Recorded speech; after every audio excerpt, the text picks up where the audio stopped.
আমরা পেয়েছি সাবেক মন্ত্রী, আওয়ামী লীগের প্রেসিডিয়ামের সদস্য এবং বাংলাদেশ সড়ক পরিবহন শ্রমিক ফেডারেশনের সভাপতি জনাব ওবায়দুল কাদের। আপনাকে আমাদের অনুষ্ঠানে স্বাগত জানাই। আপনি আমাদের এই সময় দিয়েছেন, সেজন্য শুভেচ্ছা ও কৃতজ্ঞতা জানবেন। আমরা একটু আপনার কাছ থেকে এটিও জানতে চাইবো, 5 আগস্টের পরে তো আওয়ামী লীগ পালিয়ে আছে, মানে আওয়ামী লীগের সভানেত্রী পালিয়ে গেছেন, কাউকে কোনো কিছু না বলে হঠাৎ করে তিনি পালিয়ে গেছেন। সেই পালিয়ে যাওয়াটাও আসলে তিনি নানা ধরনের বয়ান আমরা নানা জায়গা থেকে শুনছি যে তিনি আসলে বাধ্য হয়ে পালিয়ে গেছেন, তিনি পালিয়ে যান নাই, তাকে তাকে তাড়িয়ে দেওয়া হয়েছে, ইত্যাদি ইত্যাদি ইত্যাদি। কিন্তু ফ্যাক্ট রিমেন্স, আওয়ামী লীগ বাংলাদেশ থেকে পালিয়ে গেছে, শেখ হাসিনার নেতৃত্বেই পালিয়ে গেছে। এমন অবস্থায় এই যে ধানমন্ডি 32 নম্বরের বাড়ি, বঙ্গবন্ধু শেখ মুজিবুর রহমানের বাড়ি ঘোষণা দিয়ে ভাঙা, আগুন ভাঙচুর, এর তাৎপর্য কি? মানে এর এই ভাঙাভাঙি, ধুলিস্যাৎ করা, আগুন দেওয়া ঠিক আছে কিনা আপনার কাছ থেকে একটু আমরা শুনতে চাই। খুবই ভাগ্যবান, সেদিন আমার বেঁচে থাকার কথা ছিল, মৃত্যু থেকে অনেক কাছে ছিলাম। আমি আমারই সংসদ এলাকায় আমার নিজের বাসাকে এড়িয়ে পার্শ্ববর্তী আর একটা বাসায় আশ্রয় নিয়েছিলাম। তখন চারদিক থেকে মিছিল আসছিল এবং এটা আসলে ছিল প্রধানমন্ত্রী গণভবন কেন্দ্রিক, এবং এটা আমরা অবাক হলাম যে সংসদ এলাকাতেও এটা ছড়িয়ে পড়ে এবং একটা লুটপাটের যে লম্পেন স্টাইলের কতগুলো ঘটনা ঘটে এবং সেখানে বিভিন্ন ধরনের লোক আসে এবং এদের মধ্যে বেশিরভাগই মনে হয়েছে এটা কোন রাজনৈতিক অভ্যুত্থান, এটা লুটপাটের অভ্যুত্থান। যে বাসাতে ছিলাম তারা সে বাসাতেও হামলা করে। তারা জানতো না যে সেখানে আমি আছি। আমার বাসা তারা লুটপাট করেছে, কিন্তু যে বাসায় আমি গিয়ে আশ্রয় নিলাম সেখানে তারা হামলা করবে এটা আমি ভাবতাম। কিন্তু সেখানেও দেখলাম যে অনেক লোকজন ঢুকে পড়ে এবং তারা ভাঙচুর, লুটপাট করতে থাকে। আমি আমার স্ত্রী সহ আমরা বাথরুমে ঢুকিয়ে যাই, অনেকক্ষণ ছিলাম, প্রায় 5 ঘন্টা। তারপর একটা পর্যায়ে এরা তো ওই বাথরুমের ভিতর সেখানেও কমোড, বেসিন এগুলো তো লুটপাট করেছে সব। সেগুলোর লোভে প্রথমত তাদেরকে আমার ওয়াইফ সেই বাথরুমের মুখে দাঁড়িয়ে বারবার বলছিল যে আমি অসুস্থ, এ কথা বলে তাদের ফিরিয়ে দিচ্ছে। কিন্তু একটা পর্যায়ে তারা এই বাথরুমে যেগুলো আছে সেগুলো লুট করার জন্য জোরপূর্বক প্রবেশের হুমকি দেয়। তো সে সময় আমার ওয়াইফ জিজ্ঞেস করে যে কি করবো, খুলে দাও যা হবে। তারপরে 7-8 জন ছেলে ঢুকলো। তার খুবই আক্রমণাত্মক দৃষ্টিভঙ্গি। তখন হঠাৎ তারা আমার দিকে তাকিয়ে আপনি নেত্রী চলে গেল, আপনি জাননি কেন? আমি কিছু বলছিলাম। তারপরে এই ছেলেদের মধ্যে কি ভাবের উদয় হয়েছে জানি না, তারা আমাকে বলে আপনার ছবি তুলবো। তারপর আমার ছবি তুলতে শুরু করলো, সেলফি নিচ্ছিল। এরা ছাত্ররা অনেকে আমাকে চেনে, তো কি কারণে তারা তখন আক্রমণাত্মক যে মনোভাবটা ছিল নিমেষে শীতল হয়ে গেল।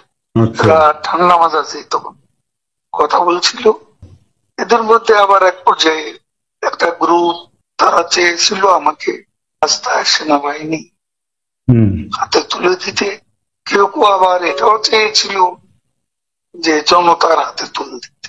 এটা অবশ্যই তখন একটা মানসিক ভাবে ভেতরে ভেঙে পড়েছিলাম। এরপর এরা এদের একটা শার্ট, এদের ওই ব্যাজ, পতাকা শোভিত ব্যাজ লাগিয়ে আবার কালো একটা মুখে একটা মাস্ক দিয়ে আমাকে হাঁটতে হাঁটতে এলাকা থেকে বড় রাস্তা, গণভবন অভিমুখী রাস্তা, ওখানে নিয়ে যায়।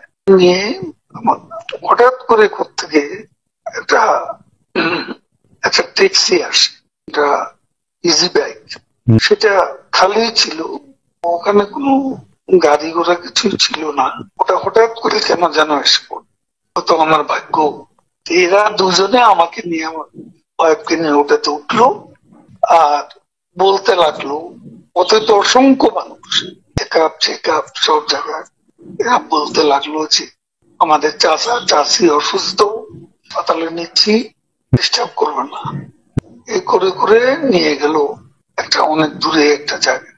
তো এটা হলো, ভাবতেও পারেনি ওরা যখন বাথরুমে ঢুকলো যে বেঁচে থাকে। জনাব উবায়দুল কাদের, আপনাকে অনেক ধন্যবাদ, আপনি আমাদেরকে সময় দিয়েছেন। আমি সরাসরি প্রশ্নে চলে আসি। শেখ হাসিনা স্পষ্টতই আপনাকে অপছন্দ করেন, অনেক কিছুর জন্য আপনাকে দায়ী করেন, পদ্মা সেতু এবং এই সেই। এর কারণ কি বলে আপনি মনে করেন? আপনাকে কি তিনি তার প্রতিদ্বন্দ্বী মনে করেন, নাকি সত্যি তার কাছে এমন কোনো তথ্য রয়েছে যে আপনার বিশাল কোনো রাজনৈতিক অভিলাষ রয়েছে? আপনি কি রাজনৈতিকভাবে তার প্রতিদ্বন্দ্বী হয়ে উঠছেন বলে তিনি আপনাকে অপছন্দ করছেন, না কি কারণে? আপনার কি মনে হয়? আমার মনে হয় উনি মনে করেন যে আমি দেশের সর্বোচ্চ ডাকু, সন্ত্রাসী, কিংবা আমি অপরাধী, আমি সেরা চোর, এই জাতীয় জিনিস মনে করেন। কাজে সেগুলো ব্যাখ্যা করেন উনি তার মুখে। উনি বলেন যে আমি সুদখোর, আমি ঘুষখোর, আমি সব এমন সব কটু শব্দ ব্যবহার করেন যাতে মনে হয় যে আমার সম্বন্ধে তার ধারণা খুবই খারাপ। কিন্তু এইটা তো এরকম ছিল না। আমরা দেখেছি যে 96 থেকে 2001 সাল পর্যন্ত নানাভাবে এই সরকারি বা আওয়ামী লীগ সরকারি আপনার সাথে, বা আপনি আওয়ামী লীগ সরকারের সাথে একসাথে কাজ করতে কোনো সমস্যা হয়নি। আপনি এইটার জায়গাটা কি একটু, ব্যাকগ্রাউন্ডটা কি আমাদের একটু বলা যাবে, যে আপনার কাছে কি মনে হয় কেন এই শত্রুতার বা কেন এই অপছন্দের বিষয়টা একটু সৃষ্টি হলো বা তৈরি হলো? যেই হোক, এটা আমার তরফ থেকে হয়নি। আমি তাকে যথাযথ শ্রদ্ধা করে নিয়ে গেছিলাম আমাদের মাইক্রো ক্রেডিট সামিটে ওয়াশিংটন ডিসিতে। আমাদের প্রধান অতিথি করে নিয়ে গেছি, সবাই সম্মান করেছে।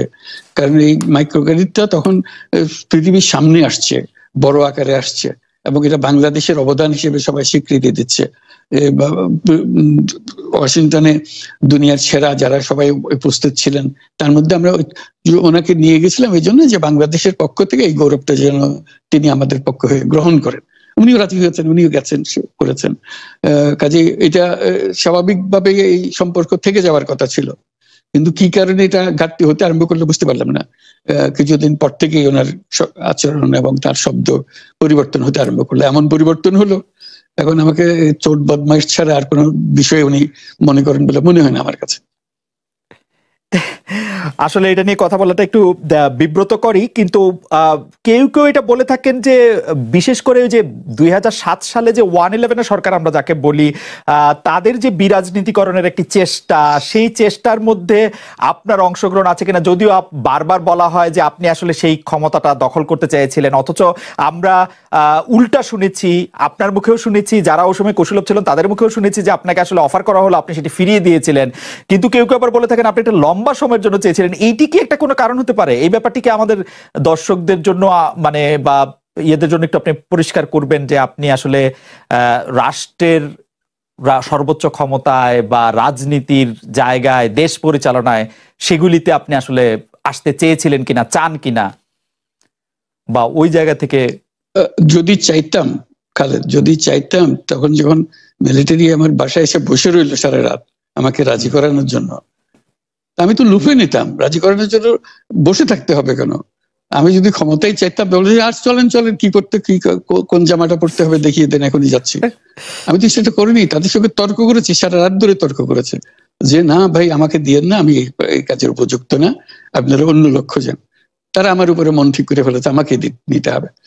আমি বারে বারে বলতেছি তাদেরকে, তারা নিরাশ হয়ে ফিরে গেল, বললো যে সকালবেলায় আবার আসবো, সকালবেলায় আসলে তখন আপনি আমাদেরকে বলেন যে রাজি আছেন।